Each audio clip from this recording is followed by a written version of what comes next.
Well, I'm going to show you Doom for the Super Nintendo today. Now, Doom came out for the PC in 1993, and by 1995 it started to come out for most of the home consoles. We saw the 32X, we saw the 3DO, and the Jaguar. In late 1995, we saw the Super Nintendo version. Now, it was a pretty amazing technical feat that they got the game to run on the Super Nintendo. They did this by using a version of the SuperFX chip that ran at 21 megahertz. This is basically the FX chip 2 compared to the original SuperFX chip in Star Fox that ran at 10.5 megahertz. So basically double the speed of the original SuperFX chip. This is a game that I've been wanting to show you guys for a while now, but the problem is that when you play it on an emulator, it actually runs a lot faster than what it did on the real Super Nintendo. The game does run pretty slow on the Super Nintendo, and it's borderline playable. I mean, it is playable absolutely any slower, and it just wouldn't be playable. It is slow, and like I said, when you play it on the emulators, it's a lot faster. So it doesn't really represent what the game is on the Super Nintendo. It's much more playable on an emulator. Now, you could go into the emulator and try and tweak it to run at the proper speed. Try and emulate the proper speed that it would have ran at. But how accurate do you know? I really wanted to get a real copy of the game to do this, and today I did.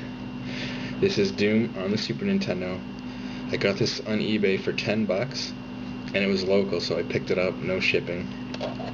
You can see the two extra pin connections here on the edge, indicating that there is a SuperFX chip in here. Like I said, it's the SuperFX chip 2 running at 21 megahertz. And between that and some really good programming, they did manage to get Doom on the Super Nintendo. So here we go.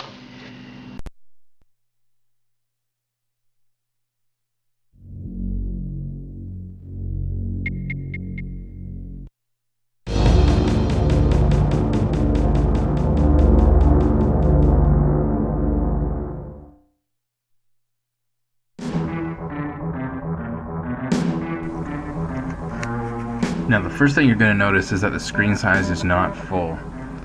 This is the actual proper screen size here.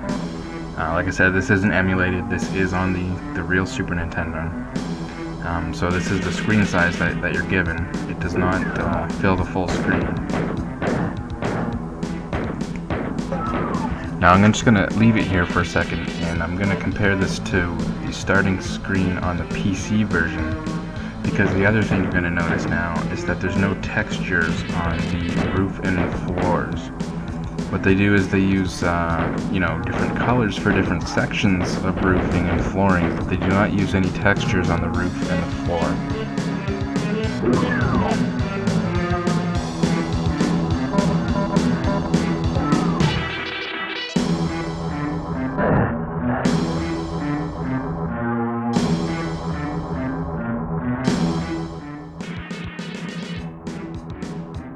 So the next thing you're going to notice is that it's running pretty slow.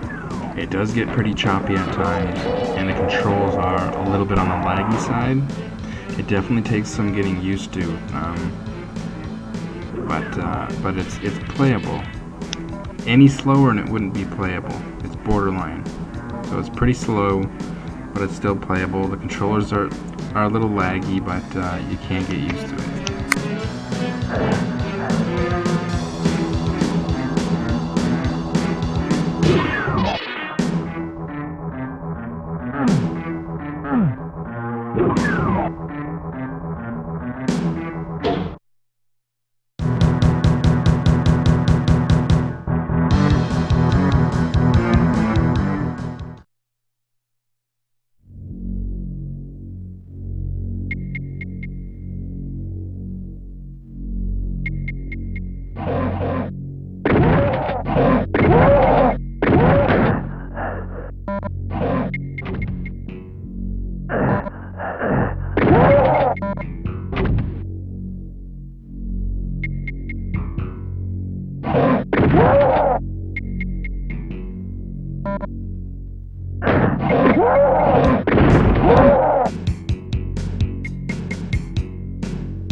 Another thing you're going to notice is that the music is really good. The music is probably the best music on Doom overall. The music on the 32X, as most of you know, is not very good. The music on the Jaguar is actually missing altogether, I believe, which is just really strange. The Jaguar just missing the music altogether. The music on this one is very, all the instruments sound real, and it's good. It's good music. The sound effects, sometimes they're off. Sometimes the gunshots are off. You'll notice that with the chain gun. Sometimes it's shooting, but it's not making a sound. But for the most part, all the gun sounds are proper.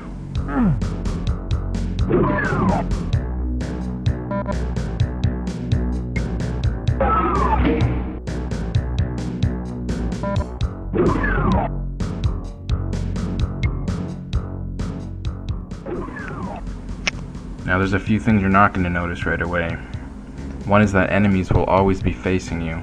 Now sometimes in the original PC version of Doom, enemies would hit each other with their own gunfire, and enemies could fight each other. An enemy would actually turn around and start shooting at another enemy in the distance. Now because the enemies can't turn around in this one, the enemies are always facing you. They're not drawn away from you in this version, so they can't turn around and fight each other. You can't come up behind enemies.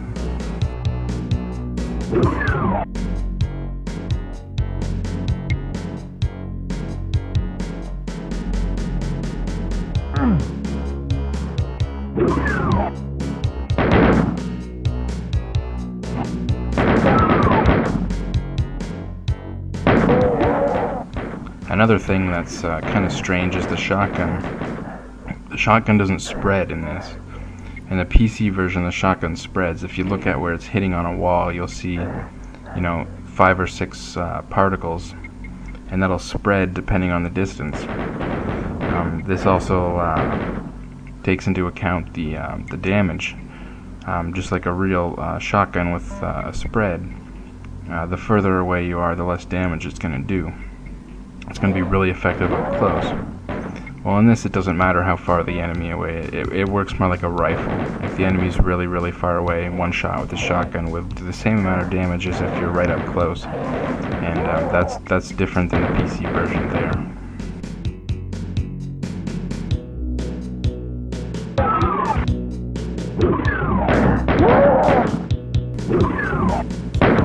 Other than that, it's pretty much all the levels are there as far as I know. There's a lot of levels in this version. There's about 4 episodes worth of levels, unlike the 32X version, which really huge majority of the levels, most of the levels are taken out of the 32X version. They're all here.